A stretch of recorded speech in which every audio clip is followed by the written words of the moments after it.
10, 9, 8, 7, 6, 5, 4, 3, 2, 1.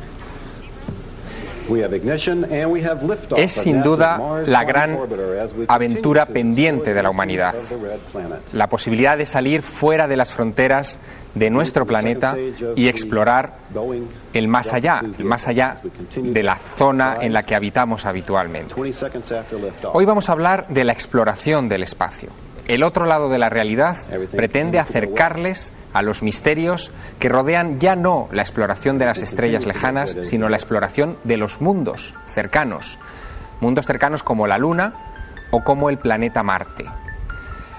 Sin embargo, hace ya 30 años que no sentimos el cosquilleo de ver a un ser humano poner el pie en otro mundo distinto a la Tierra. 30 años en los que ningún ser humano ha puesto el pie en ese mundo que tenemos tan cerca de nosotros como es la Luna, a unos 400.000 kilómetros solo de nosotros. Para hablar de ello tenemos esta noche a varios invitados de excepción. El primero que les quiero presentar se llama Luis Ruiz de Gopegui. Buenas noches. Hola, buenas noches. Luis Ruiz de Gopegui es doctor en Ciencias Físicas, responsable de la Estación Española de la NASA durante el alunizaje del Apolo 11. Y además, durante 10 años fue el director de operaciones de la NASA en España. Don Luis, ¿por qué llevamos 30 años sin volver a la Luna? Bien, fundamentalmente porque es muy caro. Los soviéticos se retiraron de la carrera hacia la Luna porque los americanos habían llegado ya y se dedicaron a hacer estaciones espaciales. Y los presupuestos no dan para dos actividades al mismo tiempo. Los americanos se dedicaron a hacer el transbordador espacial y tampoco tenían dinero para continuar con el programa de ir a la Luna. Hay mucha gente que piensa que en 1969, cuando Armstrong pone el pie sobre la Luna, no teníamos la tecnología suficiente como para poner un hombre allí. Los ordenadores eran muy primitivos. Casi hoy una calculadora científica tenía más tecnología que la NASA. Es cierto, pero la tecnología que hace falta para ir a la Luna no son ordenadores, que son muy importantes, sino son cohetes. Y todavía no se ha superado el Saturno V. O sea, la tecnología del Saturno V es el cohete más potente que se ha construido y todavía no lo hemos superado. O sea que la tecnología no ha avanzado tanto como la gente cree en cohetes, que es lo más importante, en lanzadores, en ordenadores, por supuesto. Tenemos también en nuestra mesa de trabajo a Santiago Camacho. Santiago Camacho es periodista y autor de un libro ciertamente polémico que se titulaba 20 grandes conspiraciones de la historia. La portada del libro ya era de por sí bastante elocuente. Un fotomontaje en el que un fotógrafo desprovisto de escafandra tomaba una fotografía a un astronauta, dando a entender que todo aquello fue un montaje cinematográfico, que no se fue realmente a la Luna. Santiago, buenas noches. Hola, ¿qué tal? Muy buenas noches. Una creencia, por cierto, bastante extendida en los Estados Unidos. Pues bastante extendida. Mucho luna escéptico, ¿no? Muchísimo para hacer 35 años que sucedió esto, y según las estimaciones de la propia NASA, alrededor de unos 30 millones de estadounidenses. Ni se han molestado en contar el resto del mundo, donde podría incluso ser mayor la cantidad. Y es curioso porque dentro del mundo de las teorías de conspiración, pues algunas que tienen muchos visos de ser reales, o que incluso luego con el tiempo se comprueban que así lo ha sido, en principio no tienen mucha aceptación popular, pero esta en concreto no solamente tiene una aceptación popular increíble, sino que tiene una supervivencia absolutamente inmune a todo tipo de desmentidos, de demostraciones. Incluso, por poner un dato curioso, hace relativamente poco se produjo un documental en tono irónico, precisamente para desdramatizar todo este asunto, al cual amablemente pues muchos de los presuntos implicados en esta conspiración, desde Donald Rumsfeld hasta Henry Kissinger, pasando por la viuda de Stanley Kubrick, que habría sido el realizador de los efectos especiales, se prestaron a hacer un docudrama reconociendo, entre comillas, su participación en esto, pues tuvo un efecto rebote contrario, y una encuesta hecha antes de la emisión del programa y otra hecha después demostró que había crecido en un 10% el número de escépticos. Un momento, lo que quieres decir es que en Estados Unidos hay una parte de la población que cree que Stanley Kubrick fue el creador de la película que nosotros vimos por televisión de la llegada del hombre a la Luna. Sí, las teorías de la gente que defiende esto son de lo más variopintas, algunas de ellas son absolutamente incongruentes unas con otras, pero digámoslo así, que el corpus más aceptado viene a decir que el elegido para realizar este gigantesco montaje pues fue Stanley Kubrick, que en 1968 rueda a 2001 una odisea del espacio, impresiona a los responsables del presunto engaño y entonces le encargan este asunto. Luis Ruiz de Gopegui, aquel alunizaje histórico de julio de 1969 lo siguió usted desde la estación de seguimiento de Fresnedillas, a las afueras de Madrid. ¿Cuánta gente había ese día en la estación trabajando? Me imagino que muchísimas personas. Del orden de 100. A esas 100 personas supongo que estarán convencidas absolutamente que todo aquello fue real, claro. Yo creo que no son esas 100 personas, es el 90% de la humanidad. No tiene el más mínimo sentido discutir la realidad de un hecho público. O sea, cuando se hace un experimento en un laboratorio, bueno, pues se puede decir, oye, la oveja Dolly, vete a saber si fue un experimento real o trucado. Pero la llegada del hombre a la Luna fue un hecho público, que no solo lo vieron los 100 que estaban en Fresnedillas, sino que lo vio el mundo entero, que tenía a su disposición un radiotelescopio.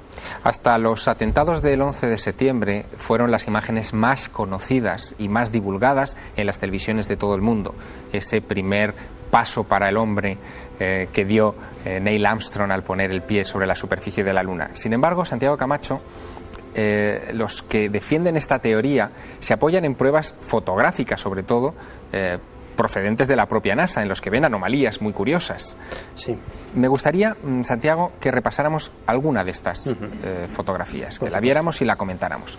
Vamos a ver la primera de ellas. Es una secuencia, una breve secuencia, en la que se ve a la superficie de la Luna en una panorámica. Aquí se ve a Charles Duke, al astronauta, y aquí se ve ese segundo astronauta con una sombra completamente diferente, ¿no? Eso es lo que han aducido los lunescépticos. De hecho, hay verdaderos tratados escritos sobre las sombras de la Luna, en las cuales pues esta gente con una paciencia infinita pues han ido trazando las trayectorias de cada sombra y descubriendo, bueno, este caso es como muy evidente porque forman un ángulo de 90 grados, trayectorias divergentes que no deberían de suceder habiendo una iluminación solar. Por supuesto, la propia NASA y otros expertos pues tienen explicaciones razonables. ¿Cuál sería la explicación razonable a estas dos sombras divergentes pues mira, que vemos como no soy experto en el tema, no te puedo precisar, pero todas las explicaciones razonables proceden de la orografía del terreno, es decir, que las sombras, al estar proyectadas sobre el suelo, pues dependiendo de la orografía del terreno, pues se proyectan para un sitio o para otro. Desgraciadamente esto no convence a muchísima gente, que sigue viendo muy poco natural que una sombra vaya para un lado y otra vaya para otro. Hay más, evidentemente, más imágenes. Vamos a ver otra bien famosa, que también ha dado pie a muchas especulaciones. Este primer plano de un astronauta, ¿qué es lo que ven los escépticos? Aquí el típico escéptico de estos asuntos vería varias cosas. Una de ellas tiene su importancia, que tiene que ver con la cámara que lleva fijada al pecho, que es la cámara fotográfica que llevan los astronautas, una Hasselblad de una calidad excepcional, y que no tenía visor, puesto que además con el casco no hubiesen podido hacer uso de él. Uno de los argumentos más recurrentes que utiliza esta gente es que, bueno, con una cámara en estas condiciones, ¿cómo los encuadres de estas fotografías que todos tenemos en nuestras enciclopedias son tan perfectos, son tan profesionales? Ese sería uno de los puntos que tendrían que ver con esta foto. Otro tendría que ver con la ausencia de claroscuros en las fotografías lunares. Se supone que en un entorno sin atmósfera, en el cual no hay difusión atmosférica de la luz, no hay una refracción de la luz debida a la atmósfera, los claroscuros tendrían que ser absolutamente radicales, no habría zonas de penumbra. Sin embargo, podemos ver que a pesar de que le da la luz al astronauta por la parte izquierda de la fotografía, se pueden apreciar perfectamente los detalles del traje por la parte derecha. La NASA achaca esto a la propia textura blanquecina, absolutamente blanca, y la tremenda luminosidad que viene del Sol, que refleja la luz desde abajo, y por tanto pues sí genera esos claroscuros. Otra cosa muy curiosa que dicen es que en imágenes como esta que veíamos no se aprecian estrellas, que teóricamente las noches de luna sin atmósfera deberían ser absolutamente llenas de estrellas, ¿no? Sí, además ese es un argumento al que se han agarrado incluso personas de formación científica, como la directora de astronomía del Observatorio de Greenwich en su momento, y que los fotógrafos sí saben que para en ese entorno hacer una fotografía del firmamento, un firmamento que sería espectacular, que duda cabe, porque sin una atmósfera que lo entorpezca, pues podría ser un espectáculo sobrecogedor. Pero esos puntitos de luz necesitarían un tiempo de exposición larguísimo. Llevaban además una película de 160 ASA en esa cámara, no era una película muy sensible, con lo cual el tiempo de exposición hubiese sido mayor. Pero sí llama la atención que no tuvieran esa curiosidad de simplemente tomar una fotografía de ese firmamento maravilloso. Luis Ruiz de Gopegui, fueron muchas las misiones, 6 exactamente, las que pusieron el pie en la Luna, y se trajeron unos 400 kilos más o menos de rocas lunares. Eso sería quizá la mayor prueba de que sí que estuvimos allí, ¿no? Las pruebas son prácticamente infinitas. Hubo 6 misiones. Se siguieron de todas partes del mundo. Había una lucha tremenda entre soviéticos y americanos. No se podían engañar. Si algunas veces habían lanzado una misión y habían dicho algo que era falso, inmediatamente el contrincante decía, no, eso no fue así, sino que... O sea que no tiene el más mínimo sentido que por una fotografía que, con perdón, la mayoría de ellas están trucadas, porque se habla mucho las fotografías de la NASA. No creo que la NASA ponga su sello a una de esas fotografías, porque es facilísimo cambiar una sombra, es facilísimo, o sea, son fotografías trucadas la mayoría de ellas. Pero aunque no estuvieran trucadas, pues por ejemplo, lo que ha dicho Camacho, que por qué no se sacaron fotos de las estrellas. Hombre, porque a la Luna no se fueron a sacar fotos de las estrellas. De las estrellas tenemos millones de fotos de los observatorios astronómicos. A la Luna se fue a otra cosa. Y lo que convenía era ver a los astronautas, ver esto, y ver el cielo, pues no tenía la más mínima importancia. Quiero que vean una fotografía más, al menos, de estas secuencias. Es una fotografía también muy curiosa, Santiago, la que vamos a ver, en la que se ve esa bandera ondeando cuando, evidentemente en la Luna no hay aire, ¿no? Esto es quizá la foto favorita, ¿no?, de los conspiradores. Sí, esa es la foto favorita, además de uno de la nueva ola de escépticos, que es Bart Sebrin, que no solamente afirma que tiene esa foto, sino que tiene la filmación en la cual se puede ver moviéndose. Todos conocemos que efectivamente en el momento de clavar la bandera hay un movimiento muy claro en ese plano de la bandera. Pero Sebrin lo que afirma tener, y que todavía pues no parece que haya revelado al mundo, es una foto en la que la bandera está absolutamente sola, sin nadie que la toque, y se mueve. Bueno, son muchas fotos, muchas las pruebas, circunstanciales o no, que aducen los lunescépticos, pero hay muchos más misterios en el espacio que desde luego van a venir esta noche a esta mesa y que discutiremos después de la publicidad.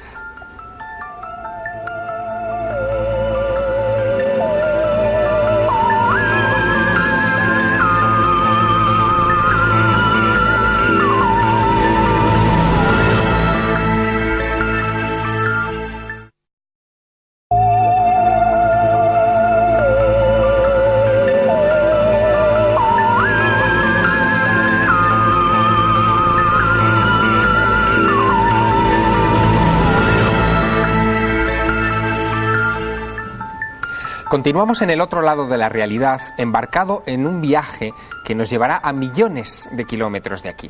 Lo haremos dentro de unos instantes porque antes de pasar página y viajar hasta el planeta rojo, hasta Marte, donde están ocurriendo en este momento muchas cosas de interés para la ciencia y para la humanidad en general, queremos repasar un gran tópico relacionado con los misterios de la Luna.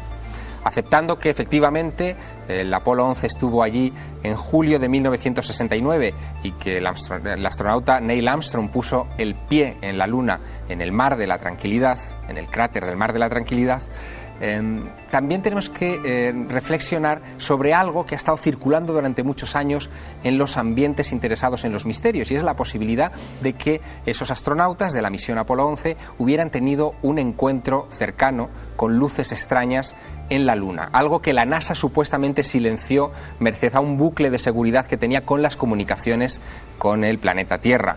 Don Luis Ruiz de Gopegui, ¿existía ese bucle de seguridad, ciertamente? No. ¿No existía ese bucle de seguridad? No. No sé lo que llama usted bucle de seguridad. Que no se emitía en directo la información a todo el mundo. Se emitía completamente en directo. Bien, pues hay un fragmento que circula desde hace muchos años en distintos ambientes y que incluso ha llegado a ser discutido en Naciones Unidas, que en algunas reuniones de Naciones Unidas, donde se habla precisamente de esto que quiero que escuchen, algo que forma parte supuestamente de las conversaciones de Armstrong con la Tierra.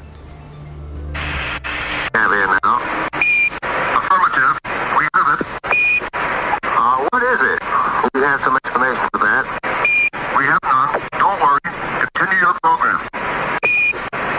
Oh boy, it's really something super fantastic here. You could never imagine this. Roger, we know about that. Could you go the other way? Go back the other way. Well, this kind of ridge should, pretty spectacular. God, what is that there? That's Apollo. What the hell is that? Go Tango. Tango. There's kind of light there now. Roger, we got it. We've marked it. Lose communication. Bravo Tango. Bravo Tango. So let's use them now. Use them now. Yeah. But this is unbelievable. The corner rock. Bravo Tango. Bravo Tango. En cualquier caso, Luis Ruiz de Gopegui, sí que se ha hablado muchos años de que los astronautas vieron luces. Incluso usted ha participado en debates sobre esta cuestión. ¿Cuál es su posición respecto a este asunto? Yo no creo que los astronautas vieran nada espectacular, porque si lo hubieran visto, se hubiera vuelto a buscar eso. Y ni se volvió al mismo sitio, ni se preocupó nadie por eso. O sea, yo creo que todo esto son habladurías. Y dudo enormemente de que en las Naciones Unidas discutieran nada relacionado con esto. Hay comisiones dentro de Naciones Unidas, pequeñas sesiones de trabajo donde sí que se ha hablado de este tipo de cuestiones. El problema es determinar efectivamente la autenticidad de este tipo de documentos o saber si esto es algo sacado fuera de contexto, porque evidentemente no están diciendo que hay una nave extraterrestre en el Mar de la Tranquilidad, están hablando de una luz extraña. Santiago Camacho, ¿cómo ves este tipo de informaciones? Porque no es solamente Apolo 11, son otras misiones también las que han hablado de luces. Sí, desde luego, los famosos escépticos tienen otra explicación para este tipo de cosas, y es la segunda teoría. La segunda teoría es que las famosas fotografías que hemos visto estaban retocadas porque no se podía mostrar lo que en ellas figuraba realmente.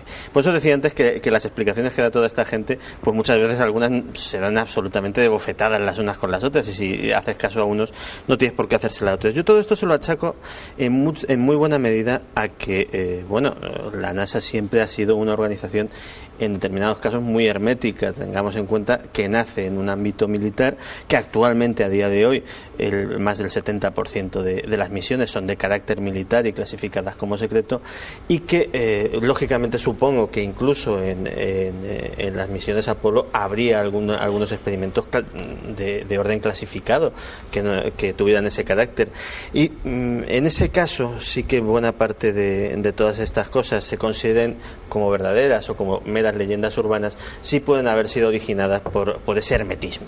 Uh-huh. Viajemos, como les decía antes, un poco más lejos, al planeta rojo, a Marte.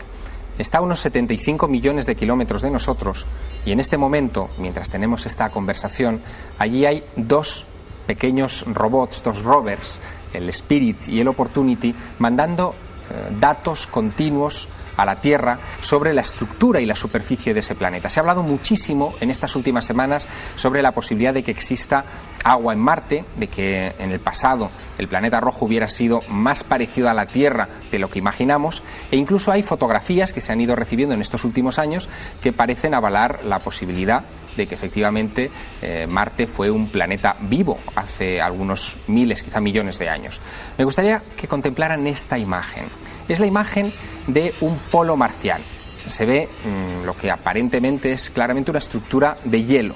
Para hablar de esto, de si hay agua o no en Marte, si hubo o no agua en ese planeta y si puede haber vida todavía hoy, tenemos en nuestra mesa a Francisco Anguita. Buenas noches. Hola, buenas noches. Él es profesor de Geología Planetaria en la Facultad de Ciencias Geológicas de la Universidad Complutense de Madrid y autor de un ensayo que se titula Historia de Marte: mito, exploración y futuro. Don Francisco, ¿podemos suponer efectivamente que el planeta Marte en algún momento de su pasado albergó vida? Se puede suponer, otra cosa es demostrarlo. Esta es una de las misiones de los rovers y en general de la exploración reciente. Hay una, yo diría, obsesión, quizá una cierta deformación en los objetivos, que está dominada esencialmente por los centros de astrobiología, el de la NASA y sus sucursales, como la que hay en España también, aquí en la Comunidad de Madrid, y que tienen el tema de la vida fuera de la Tierra como objetivo principal.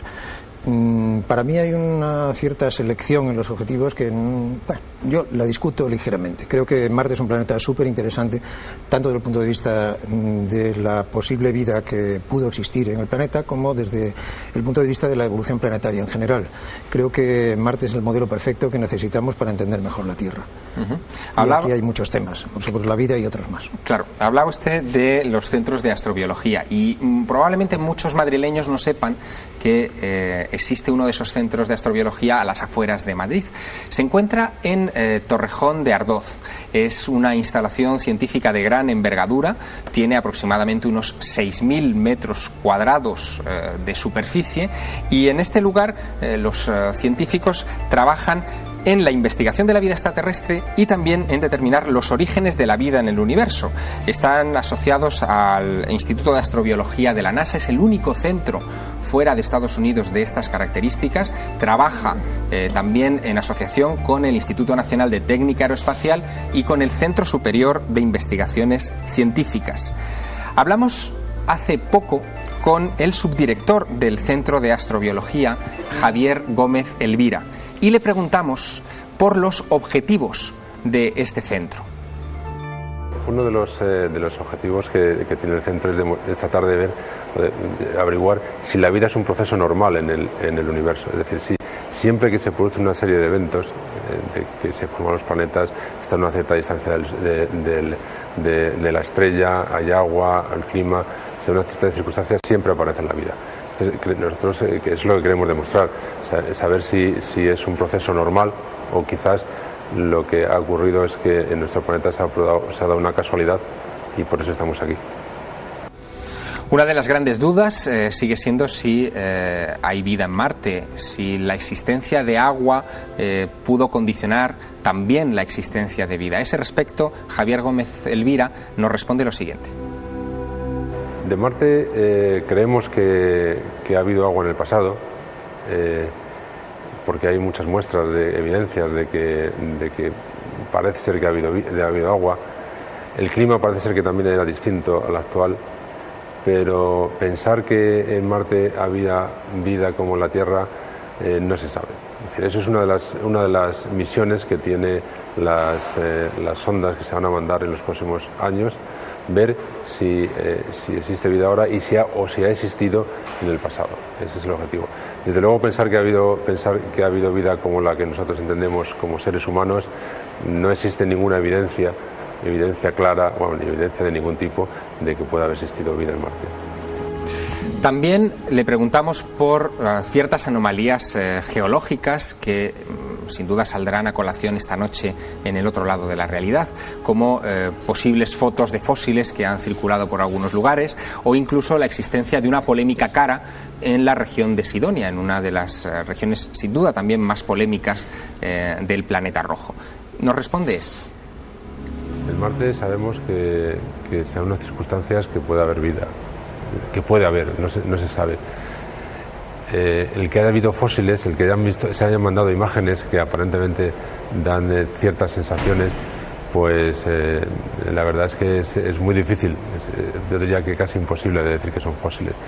Hay cuando se empezó la exploración de Marte, en las primeras imágenes que se mandaban de Marte, había una imagen que muy conocida, que era una especie de cara, y era simplemente un problema de que la resolución de la imagen no era lo suficientemente buena. Cuando la imagen se ha tomado con mucho más detalle, pues se ha visto que era simplemente una agrupación de pequeñas colinas. Entonces quizás la misma situación se dé en las imágenes de los fósiles. Quizás simplemente falta de información, no otra cosa. Ese asunto de la cara de Marte sin duda es uno de los aspectos misteriosos por excelencia del planeta rojo casi desde 1976, desde que la famosa cara de Marte de la región de Sidonia fuera fotografiada por la sonda Viking.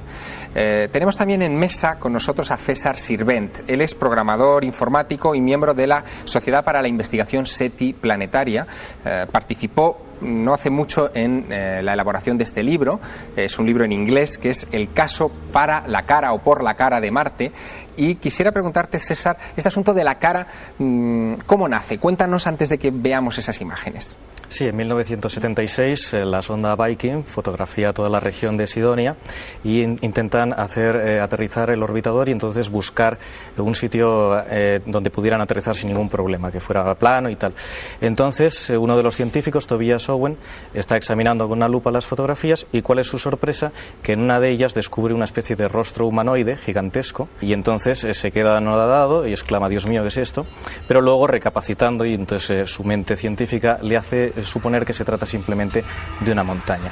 Entonces la NASA muestra la foto al público, a la prensa, pero desmiente que sea algo que pueda ser artificial, porque dice que es simplemente un juego de luces y sombras, que una montaña normal, pues por la iluminación, está dando la impresión de ser una cara. Y que hay una fotografía tomada 35 horas después que demuestra que es un juego de luces y sombras. Pero esta foto nunca se ha mostrado y de hecho no puede existir, ya que el orbitador no pasó por esa zona hasta muchos días después. Dieron una excusa, en cualquier caso, para quizá callar la polémica, claro, que inmediatamente se generó sobre este asunto. Desde 1976 hasta 1998 la polémica ha estado abierta. Profesor Anguita, ¿usted cómo ha visto este asunto durante aquellos años, antes de que digamos, entre comillas, se resolviera? Luego hablaremos de esto. Lo he visto como una cosa muy divertida, francamente. Me pareció casi simpático, ¿no? Tuve estudiantes trabajando sobre esto y a veces tomaban referencias de la revista Hola, por ejemplo. Es decir, que esto llegó a todos los niveles. Fue un boom, ¿no? Fue algo tremendo. Yo como geólogo tengo mi opinión, por supuesto, pero no sé si es lo que quieres saber. Sí, por favor, claro. Bueno, en la Tierra existen miles de montañas parecidas a esta, no exactamente iguales, y las llamamos los geólogos montes isla. Se forman cuando una capa plana es erosionada y deja un residuo. Y bueno, esto puede tener forma de mesa o puede tener cualquier forma. ¿Hay alguna cerca de Madrid, por ejemplo, que pudieran ver? Sí, el Cerro del Viso en Alcalá de Henares, en la entrada entre Guadalajara. Más bien, sí, Cerro del Viso, según se llega a Alcalá de Henares a la derecha, es una especie de gran mesa que es el resto que ha quedado tras la erosión de una gran capa horizontal, ¿no? Que solo queda esto. En Guadalajara, aquí en las zonas cercanas a Madrid, pues hay muchos restos parecidos. Y es una cuestión de que esto nos parezca o nos recuerde a algo. Pues por ejemplo, en la mujer muerta, como perfil en la sierra, pues le buscamos un parecido antropológico. Esto nos parece divertido, pero a nadie se le ocurre que la mujer muerta haya sido excavada por manos humanas. Sencillamente nos recuerda a algo humano. Yo creo que es todo. Claro, hasta 1998 no se vuelven a obtener fotografías de muchísima más resolución, de mucha más calidad, de esa zona de la cara de Marte. ¿Qué es lo que descubren esas nuevas fotografías, César? Las imágenes con alta resolución, que es lo que habían pedido los científicos que habían estado estudiando el tema durante más de 20 años, demuestran que la cara no es algo que a simple vista se pueda decir que es artificial, sino que da toda la sensación de ser algo completamente natural. Es esto que estamos viendo ahora, efectivamente. ¿verdad? Esta es una de las imágenes mejoradas, bien procesadas, probablemente por Marc Carlotto, que es uno de los investigadores que trabajó en el tema de la cara de Marte, porque la primera fotografía que divulgaron, la NASA, había sido procesada con un algoritmo para intentar mejorarla, que dio unos resultados desastrosos, y es una de las imágenes peor procesadas en toda la historia de la NASA, y que nos hace pensar que probablemente lo que se intentó es una maniobra de intoxicación para hacer que cualquier posibilidad de que se pensase que pudiera existir todavía algún signo de artificialidad desapareciese. Hay otra imagen del año 2000, que es la siguiente que contemplaremos, donde vuelve a aparecer esta montaña de perfiles curiosos,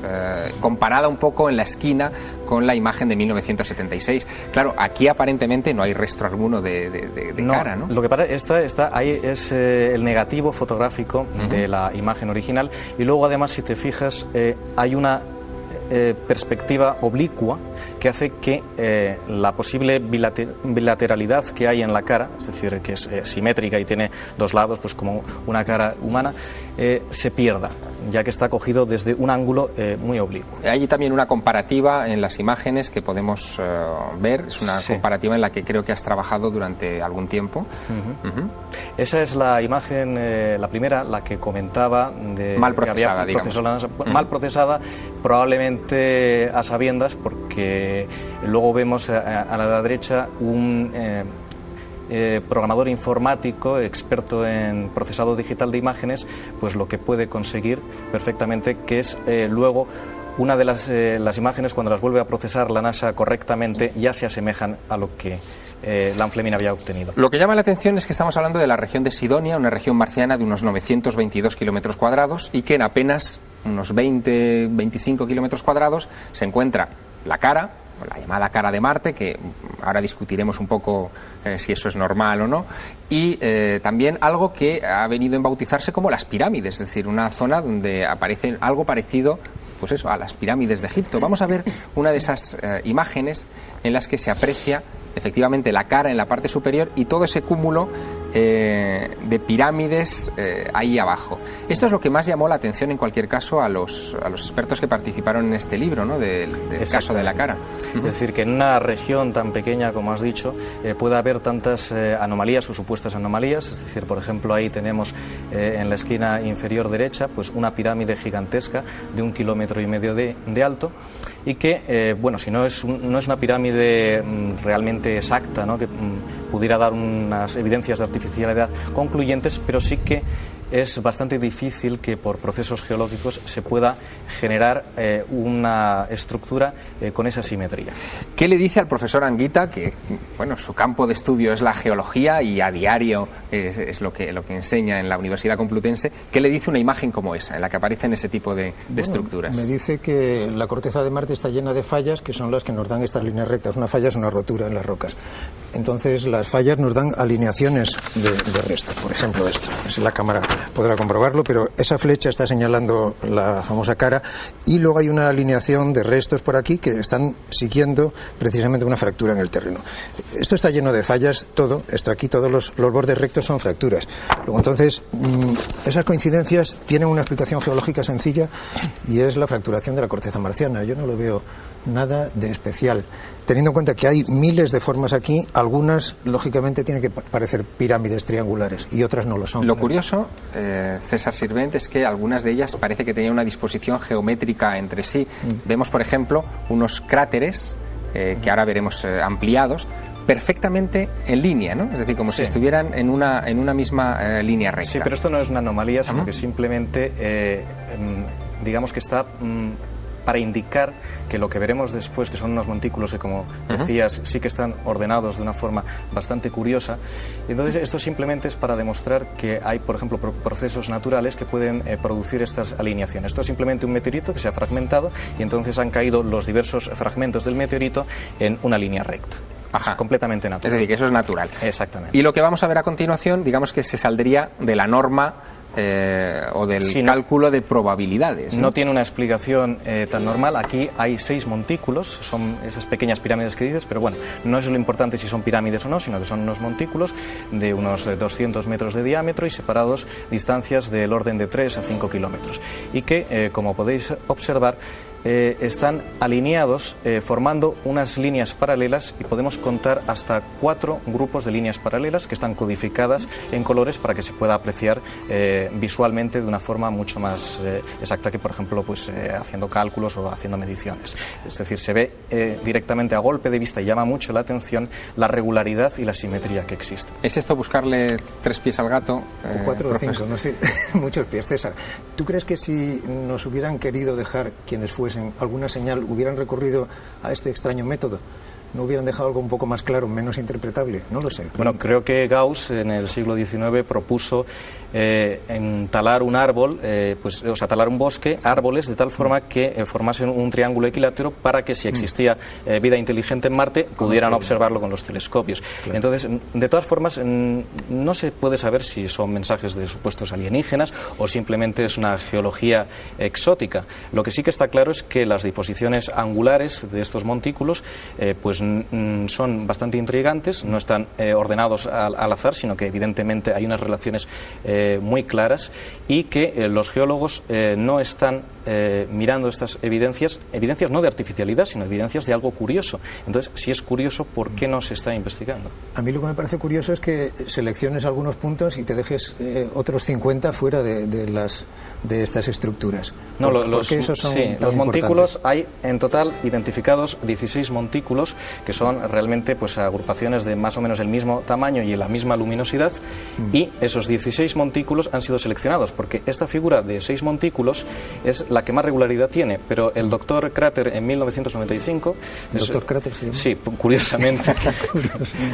Y es un físico cuántico, entonces, de la Universidad de Tennessee.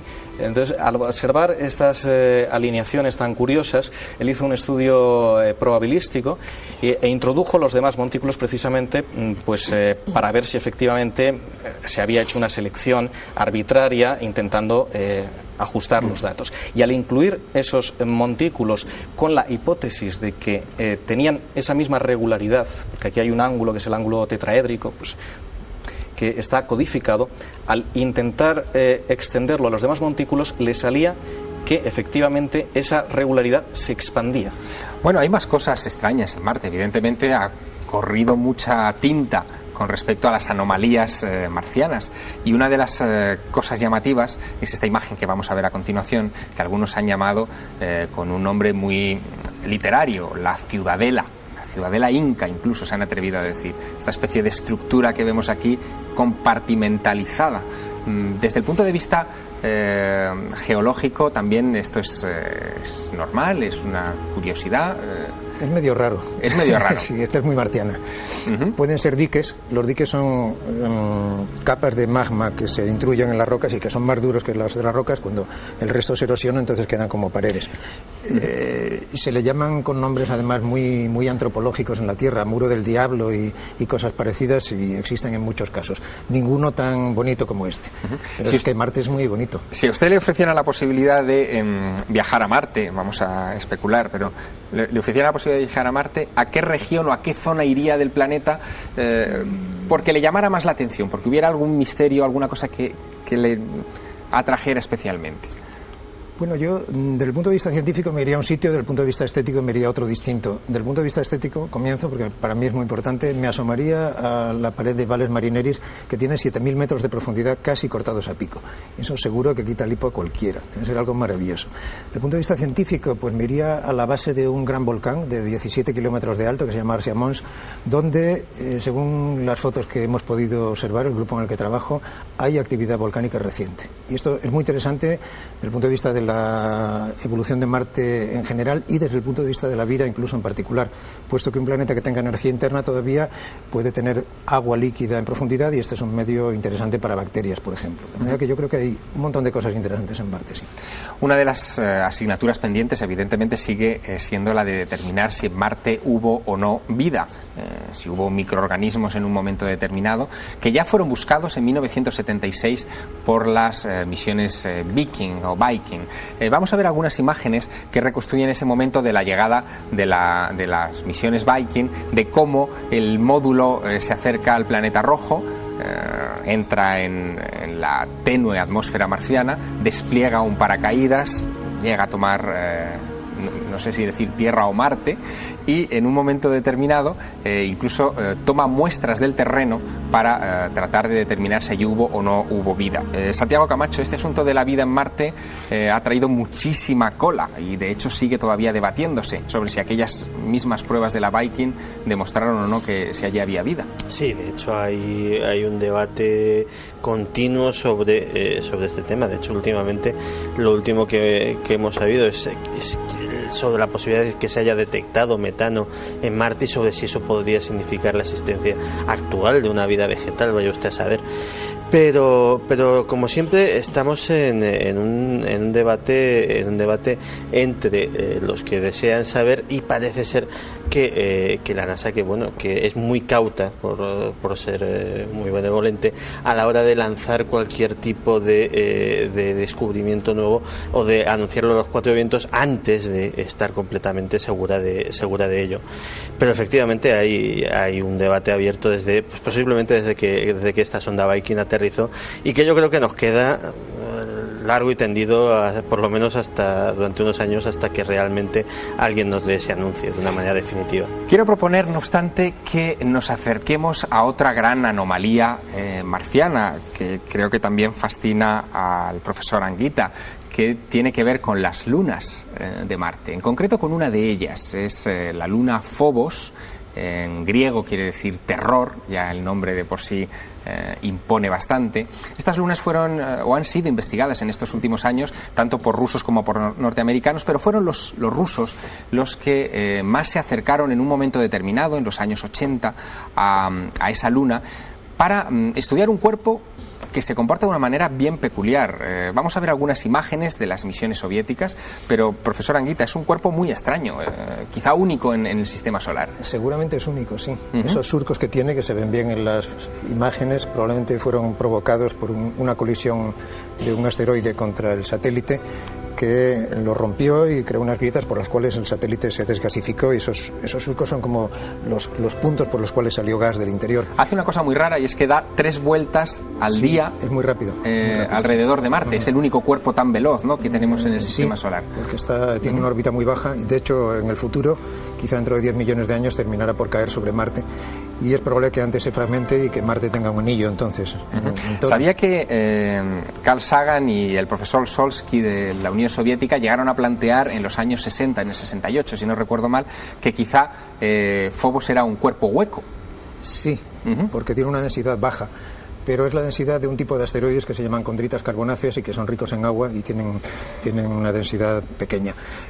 Por cierto, hubo un grupo americano que propuso hacer minas de agua en Phobos para abastecer posibles bases en Marte, antes de que se supiera que en Marte había tanta agua. Y hubo un gran escándalo ecológico espacial sobre si Phobos debía ser preservado o explotado. Un tema muy terrestre. Phobos tiene cosas muy curiosas en su historia. En 1989 la sonda Phobos 2 rusa alcanzó esta luna. Y antes de desconectarse, la primera había explotado al poco de ser lanzada y esta alcanzó Marte, pero al poco de acercarse a Phobos y enviar estas imágenes que veíamos con anterioridad, tuvo un percance y en un momento determinado se desconectó definitivamente, enviando una imagen antes de esa desconexión que dio la vuelta al mundo y que fue muy polémica. Apareció en los periódicos de la época diciendo que un objeto no identificado, la agencia TASS en aquella época llegó a hablar incluso de una sombra en forma de platillo volante, lo dijo la propia agencia TASS, había provocado esa desconexión. Vamos a ver esa imagen. Vemos la luna Phobos con una especie de cuerpo ahusado muy cerquita del satélite. En la siguiente, que es la imagen, es otra imagen proporcionada por la Agencia Espacial Soviética, se ve otra vez esa especie de huso Santiago Camacho, esto fue muy comentado. Sí, además, de hecho, estas imágenes empezaron a llegar a España en la famosa época de la glasnost, de la apertura del régimen soviético. Era una coronel soviética, Marina Popovich. Marina Popovich, efectivamente, la que se vino a España en su momento con estas carpetas debajo del brazo, y efectivamente pues son llamativas, y de hecho parece ser que en la propia Agencia Espacial Rusa se llevaron tremenda sorpresa, porque el funcionamiento de la sonda hasta ese momento había sido impecable, no había presentado anomalías ni errores, y fue un ahora está, ahora no está. Luis Ruiz de Gopegui, escéptico en ovnis donde los haya. Cuando uno se enfrenta a imágenes como esta, ¿qué opinión puede uno expresar? La primera de todos, que no es un ovni, porque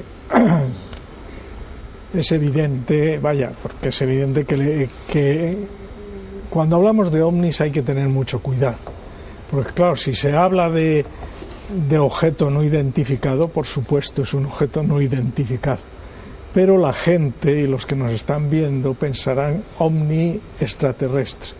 No, es un objeto no identificado, por tanto es un ovni, pero no tiene nada que ver con algo que haya intentado desconectar la nave. La nave se estropeó el transmisor, o se estropeó cualquier cosa, que se han estropeado. De 36 naves que se han mandado, robots que se han mandado a Marte, se han estropeado 40. Hombre, don Luis, no dirá usted que no es curioso que se desconecte justo cuando envía esa fotografía. No, es normal. Es normal, claro, se tiene que desconectar en un momento determinado. Una nave que se estropea, la expresión desconectar no me gusta. La nave se estropea.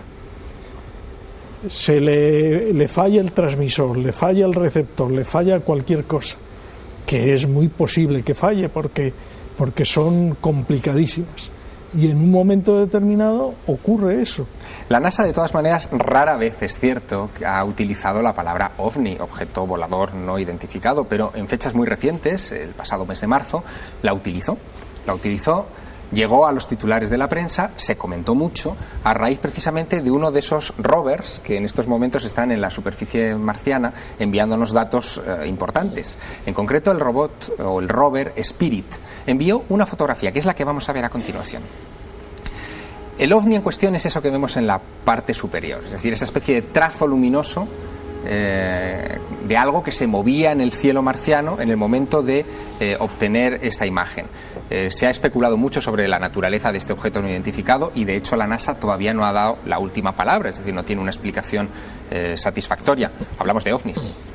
Sí, pero hablamos de objetos no identificados. Por supuesto. Lo que todo el mundo está diciendo sobre esta fotografía es que es alguno de los muchos orbitadores que hay inactivos alrededor de Marte. Me imagino que es bastante impresionante en cualquier caso, y lo habrá sido para los miembros del equipo que está siguiendo las evoluciones del rover Spirit, el que de repente en una imagen apareciera algo que se moviera en un sitio que es aparentemente inerte. Para terminar nuestro coloquio esta noche, profesor Anguita, yo le quisiera hacer una pregunta. ¿Es posible que en algún momento, a los espectadores quizá le pueda parecer extraño, usted seguro que no, en algún momento podamos convertir Marte en algo parecido a la Tierra, es decir, podamos terraformar Marte? Hay quien dice que es posible y otros dicen que no lo es. Es posible en teoría. Creo que la cuestión importante es si tenemos derecho a hacerlo. Es decir, hay una opción moral aparte de la opción técnica. Un maestro de escuela me enseñó una cosa importante hace años. Cuando yo hablé de esto a sus alumnos, él dijo: entonces ya hemos estropeado un planeta y ahora vamos a por el siguiente. Y me dejó sin respuesta realmente. Pero creo que Marte es un planeta interesantísimo en estos momentos, sin necesidad de terraformarlo, que tiene un montón de misterios y de secretos y que podemos aprender muchísimo en él. Estaremos muy atentos a esa investigación, a los datos que nos den las sondas espaciales que hemos enviado hasta allá. Quiero agradecerles a todos ustedes la presencia en esta mesa de trabajo del otro lado de la realidad y, desde luego, si se producen nuevos datos, nuevas informaciones sobre Marte, les invito a que nos los den abiertamente a todos nuestros espectadores. Continuamos con otra fase del programa. Es la fase final, la recta final, aquella a la que dedicamos los minutos de ustedes, de los espectadores, los minutos en los que respondemos a las dudas, a las peticiones, comentamos sus fotografías, sus evidencias o les sacamos de dudas de alguna cosa en concreto que hayan visto en este espacio. Y para eso nos trae la información de los espectadores Carmen Porter. Carmen, buenas noches. Buenas noches, Javier. Carmen, ¿qué es lo que nos han contado los espectadores esta semana? ¿Te acuerdas que dedicamos un programa a la música, a los misterios que había en torno de la música? Pues bien, hay muchas personas, muchos amigos televidentes que nos preguntan, como Adriana, si les podemos facilitar el título del disco que se publicó sobre la música en el Antiguo Egipto. Pues el disco se titula Music in the Age of the Pyramids, la música en la era de las pirámides, de Rafael Pérez Arroyo, aunque probablemente lo reconocerán en las grandes superficies comerciales como Ancient Egypt, el Antiguo Egipto. Que busquen además en la sección de música antigua, que ahí seguro que lo encuentran. ¿Qué más cosas han ocurrido esta semana que han despertado el interés de nuestros espectadores? Pues hace unos minutos hablábamos de ovnis, ¿verdad? Durante la semana pasada ha habido mucho jaleo, incluso la Eurocopa se ha parado durante un día porque en todas las portadas de los periódicos portugueses ha salido una imagen.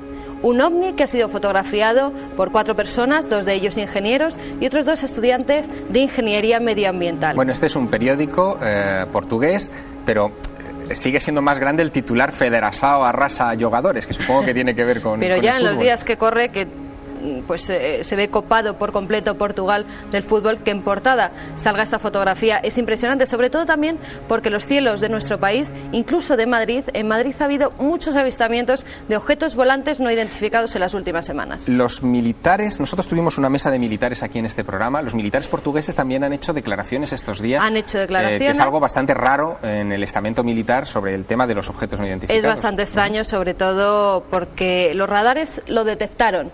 En las Fuerzas Armadas de Portugal fueron detectados esos objetos y el coronel Barbosa ha dicho que sí, que efectivamente algo pasó tanto por los cielos de España como por los portugueses, que están investigando, pero que por ahora se trata de un objeto volante no identificado.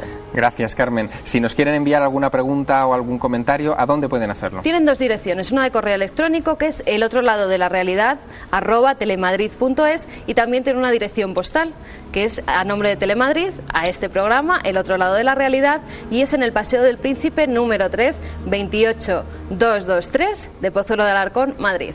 Ocurren muchas cosas. El otro lado está aquí para contárselas. Queremos aproximarnos a todo lo que ocurre a nuestro alrededor, siempre con una mirada curiosa, inquisitiva, crítica. Contrastar opiniones es nuestro principal objetivo. Y eso es lo que intentamos semana tras semana. La semana que viene estaremos aquí con otro nuevo problema, con otra nueva incógnita. No se lo pierdan. Será dentro de 7 días en esta misma sintonía, a esta hora.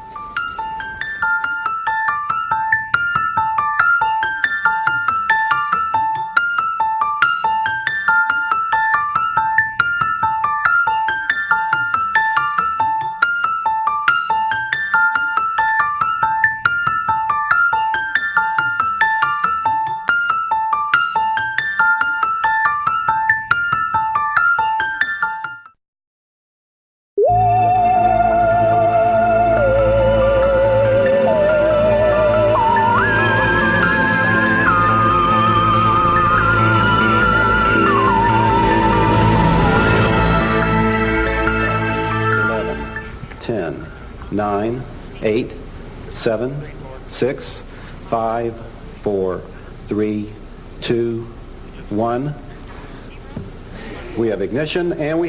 Es sin duda la gran aventura pendiente de la humanidad, la posibilidad de salir fuera de las fronteras de nuestro planeta y explorar el más allá de la zona en la que habitamos habitualmente. Hoy vamos a hablar de la exploración del espacio. El otro lado de la realidad pretende acercarles a los misterios que rodean ya no la exploración de las estrellas lejanas, sino la exploración de los mundos cercanos. mundos cercanos como la Luna o como el planeta Marte. Sin embargo, hace ya 30 años que no sentimos el cosquilleo de ver a un ser humano poner el pie en otro mundo distinto a la Tierra.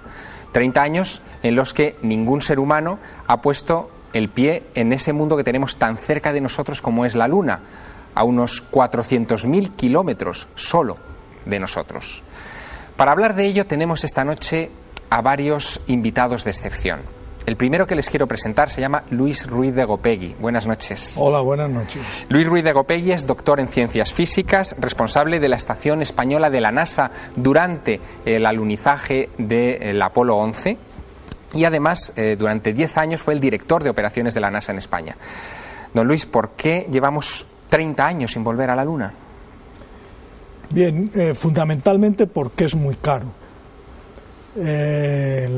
Los soviéticos se retiraron de la carrera hacia la Luna porque los americanos habían llegado ya y se dedicaron a hacer estaciones espaciales. Y los presupuestos no dan para dos actividades al mismo tiempo. Los americanos se dedicaron a hacer el transbordador espacial y tampoco tenían dinero para continuar con el programa de ir a la Luna.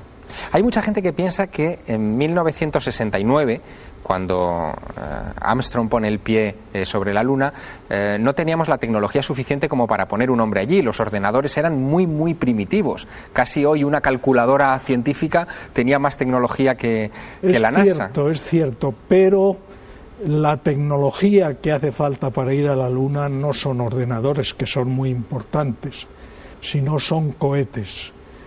Y todavía no se ha superado el Saturno V.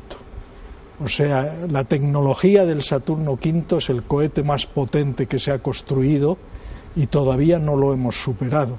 O sea que la tecnología no ha avanzado tanto como la gente cree en cohetes, que es lo más importante, en lanzadores, en ordenadores, por supuesto. Tenemos también en nuestra mesa de trabajo a Santiago Camacho. Santiago Camacho es periodista y autor de un libro ciertamente polémico que se titulaba 20 grandes conspiraciones de la historia. La portada del libro ya era de por sí bastante elocuente. Un fotomontaje en el que un fotógrafo desprovisto de escafandra tomaba una fotografía a un astronauta, dando a entender que todo aquello fue un montaje cinematográfico, que no se fue realmente a la Luna. Santiago, buenas noches. Hola, ¿qué tal? Muy buenas noches. Una creencia, por cierto, bastante extendida en los Estados Unidos. Pues bastante extendida. Mucho luna escéptico, ¿no? Muchísimo para hacer 35 años que sucedió esto, y según las estimaciones de la propia NASA, alrededor de unos 30 millones de estadounidenses. Ni se han molestado en contar el resto del mundo, donde podría incluso ser mayor la cantidad. Y es curioso porque dentro del mundo de las teorías de conspiración, pues algunas que tienen muchos visos de ser reales, o que incluso luego con el tiempo se comprueban que así lo ha sido, en principio no tienen mucha aceptación popular, pero esta en concreto no solamente tiene una aceptación popular increíble, sino que tiene una supervivencia absolutamente inmune a todo tipo de desmentidos, de demostraciones. Incluso, por poner un dato curioso, hace relativamente poco se produjo un documental en tono irónico, precisamente para desdramatizar todo este asunto, al cual amablemente pues muchos de los presuntos implicados en esta conspiración, desde Donald Rumsfeld hasta Henry Kissinger, pasando por la viuda de Stanley Kubrick, que habría sido el realizador de los efectos especiales, se prestaron a hacer un docudrama reconociendo, entre comillas, su participación en esto, pues tuvo un efecto rebote contrario, y una encuesta hecha antes de la emisión del programa y otra hecha después demostró que había crecido en un 10% el número de escépticos. Un momento, lo que quieres decir es que en Estados Unidos hay una parte de la población que cree que Stanley Kubrick fue el creador de la película que nosotros vimos por televisión de la llegada del hombre a la Luna. Sí, las teorías de la gente que defiende esto son de lo más variopintas, algunas de ellas son absolutamente incongruentes unas con otras, pero digámoslo así, que el corpus más aceptado viene a decir que el elegido para realizar este gigantesco montaje pues fue Stanley Kubrick, que en 1968 rueda a 2001 una odisea del espacio impresionante, presiona a los responsables del presunto engaño y entonces le encargan este asunto. Luis Ruiz de Gopegui, aquel alunizaje histórico de julio de 1969 lo siguió usted desde la estación de seguimiento de Fresnedillas, a las afueras de Madrid. ¿Cuánta gente había ese día en la estación trabajando? Me imagino que muchísimas personas. Del orden de 100. A esas 100 personas supongo que estarán convencidas absolutamente que todo aquello fue real, claro. Yo creo que no son esas 100 personas, es el 90% de la humanidad. No tiene el más mínimo sentido discutir la realidad de un hecho público. O sea, cuando se hace un experimento en un laboratorio, bueno, pues se puede decir, oye, la oveja Dolly, vete a saber si fue un experimento real o trucado. Pero la llegada del hombre a la Luna fue un hecho público, que no solo lo vieron los 100 que estaban en Fresnedillas, sino que lo vio el mundo entero, que tenía a su disposición un radiotelescopio.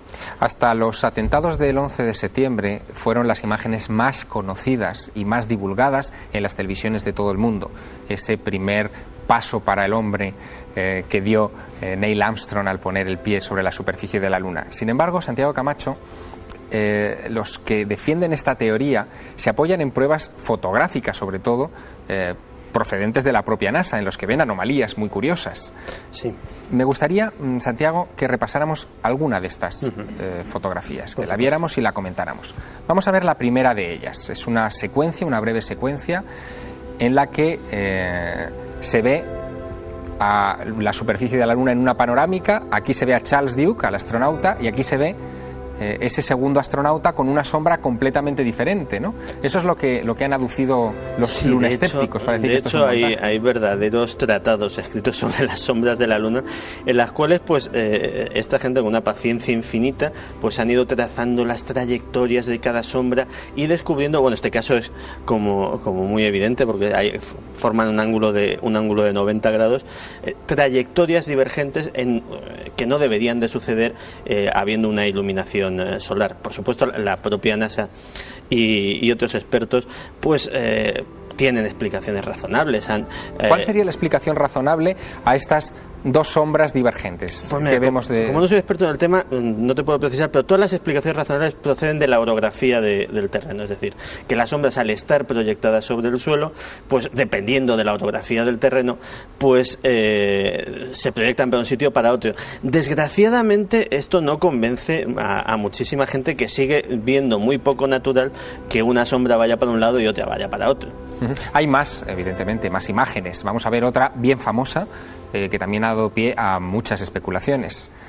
Este primer plano de un astronauta, ¿qué es lo que ven los escépticos? Aquí el típico escéptico de estos asuntos vería varias cosas. Una de ellas tiene su importancia, que tiene que ver con la cámara que lleva fijada al pecho, que es la cámara fotográfica que llevan los astronautas, una Hasselblad de una calidad excepcional, y que no tenía visor, puesto que además con el casco no hubiesen podido hacer uso de él.